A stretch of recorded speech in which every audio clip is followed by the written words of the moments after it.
Hi,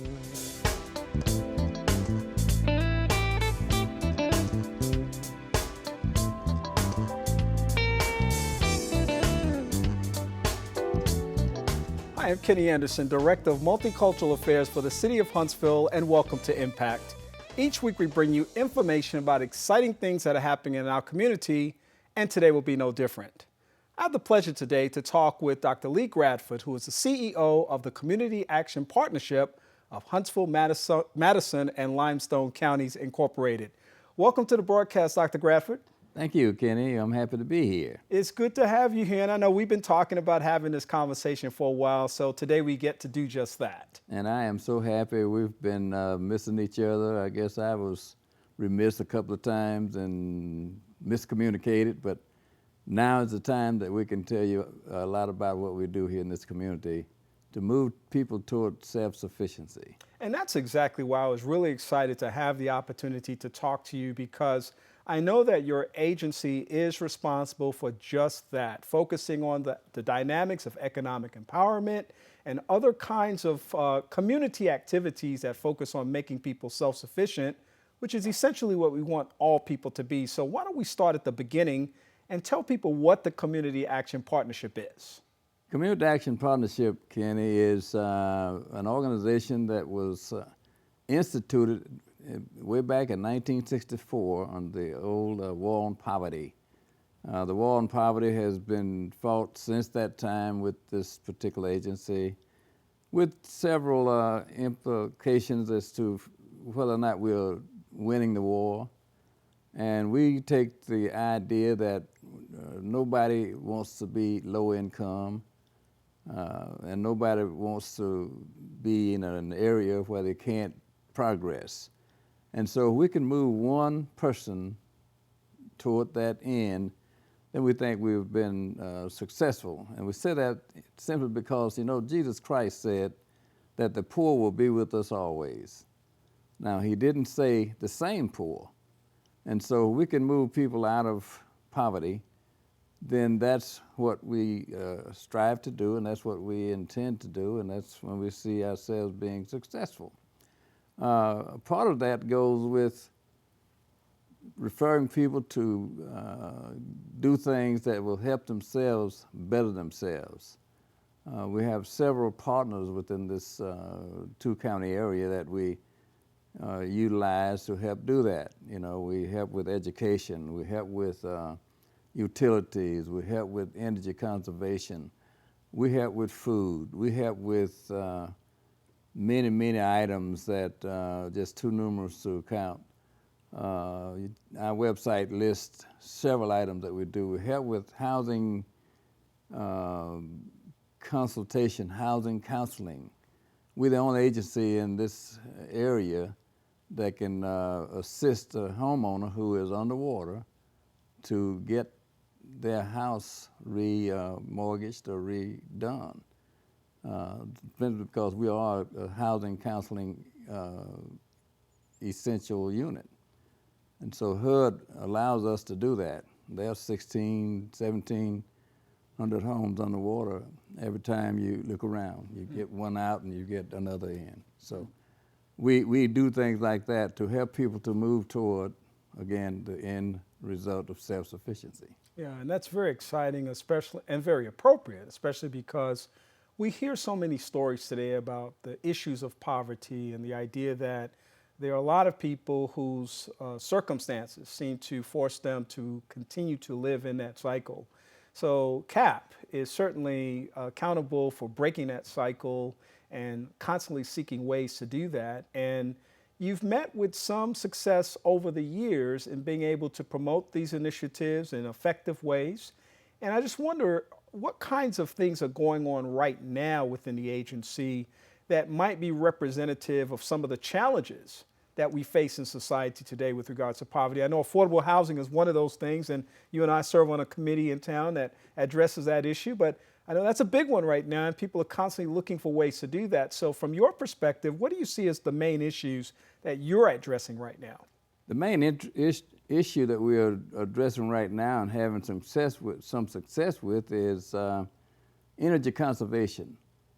we have a program, weatherization, that we go in and we caulk out the cold air and caulk in the warm air. We do insulation. We do window replacements if necessary. We do door replacements. And we do wall insulation. And that saves a house on average of $450 a year. Now that may not seem much to you and me, but that seems a lot to a person who can now take that energy savings and buy school clothes, buy Christmas toys, and buy those things that they could not buy otherwise. Another program that we have right now is what we call a energy program where we pay utility bills. We keep utilities from being interrupted. You know, if you get your utilities interrupted, not only do you have to pay that back bill, but then you've got to pay an enormous amount of money to have them re-hooked up. Mm-hmm. So that's not helping to move toward self-sufficiency.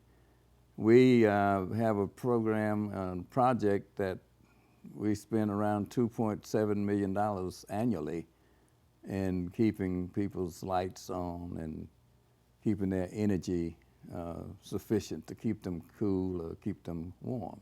And that's a big challenge this time of year too, because it's the colder months. Of course, this has been a relatively mild winter, but you know, utility bills are traditionally higher at this time of year. And people living in poverty, as you said, have to make those choices. You know, I've got to purchase food and I've got to purchase clothing and basic essentials, but I also have medication to spend money for and other kinds of things that are, you know, straining my budget. So you're absolutely right. Every dollar counts in this process. It does, and you wouldn't believe how exorbitant some of the utility bills are this time of the year for people who probably don't have sufficient air conditioning, so they use their oven to keep the house warm. Mm. And of course, that oven uses a lot of amperage and certainly sends that bill skyrocketing quickly. Mm. Another program we have is an emergency assistance program where we house the homeless. That's a program that is funded by the city of Huntsville, and they allow us to take a homeless person, help them find a place, pay their utilities for a month, and we can pay rent up to 3 months. And that's been a program that has been helpful. The challenge is most of the people who get that opportunity don't tend to want to stay beyond the 3 months, and so it's a cycle for that. And we've been working on trying to find out what it is that causes that, but you know, we do it nonetheless. Yeah. So that's a program of about $70,000, and it helps quite a bit. From what you're saying today, too, I'm once again reminded, as I often am, in talking with people around the community, and certainly on this show, that Huntsville remains, and Madison County, Limestone County, remain very resourceful communities. They are communities that try to stay ahead of the problem. They are communities that are constantly engaged. They're communities that are constantly collaborating and trying to find ways to work better together. And I know you find that experience on a regular basis. I do. And I really appreciate that because, you know, our mission is to leverage federal, state, local programs so that we can do our job. And so the city of Huntsville makes an award to us, Madison County does. The feds also provide money for us to leverage with. A program that right now is around $4.5 million, which is not a lot to sneeze at, but it's, you know, it's a pretty good sized program. We looked at our records, and for the last 5 years, we have contributed some $45 million to this two-county area as an impact as far as economical. So we are doing about as well as any other county throughout the state. There are 21 of us, and every county is covered and it depends on what size of poverty you have is how many counties you have. We have two. There are some with one. The larger counties like Jefferson County would only have one.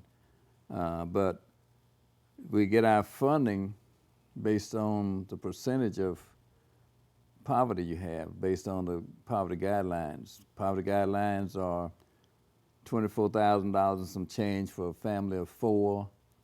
We've checked, and there's no way that a person with 4 people in the house can live. It takes around $36,000 just to do the basics. And so they're always going to be short of something. There are 59,000 people in this county in Limestone that go to bed every night low income. We use the low income, and that's versus poor. Yeah, yeah. So you've been at this for a long time now. You've been working in this community in education and a variety of other capacities, serving on boards and lots of things for many, many years now. I wonder, are you more optimistic at this moment about our society's ability to significantly make a dent in the poverty rolls, or are you perhaps less optimistic? You know, it depends on what day I get up. Really, I'm in it because I want to see some movement. And of course, there are times when I don't see it. When I look at the budgets that are being prepared right now and see the reductions that are going to be forthcoming in those areas that help poor people, it gets a little bit disconcerting to me. Yeah. And so at that time, I do a little bit more praying and do a little bit more collaborating with those that are in power, sometimes successfully and sometimes not. But, you know, we're on the road now of helping people, and I get more joy out of that than anything else I can think of right now. So if somebody wanted more information about the Community Action Partnerships, how would they do that? Well, you can go to our website. We have a pretty efficient website, www.htsval.org. That's www.htl, which is Huntsville, VAL.org.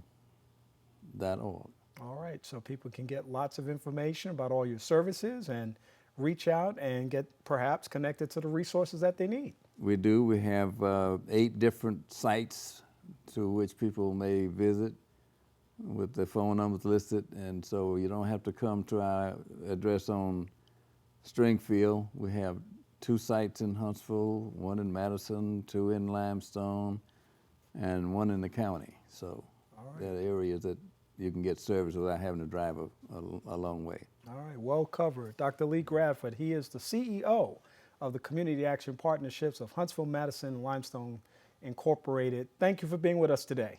Thank you for having me, and I look forward to working with you in other capacities, and we appreciate what you do in this community.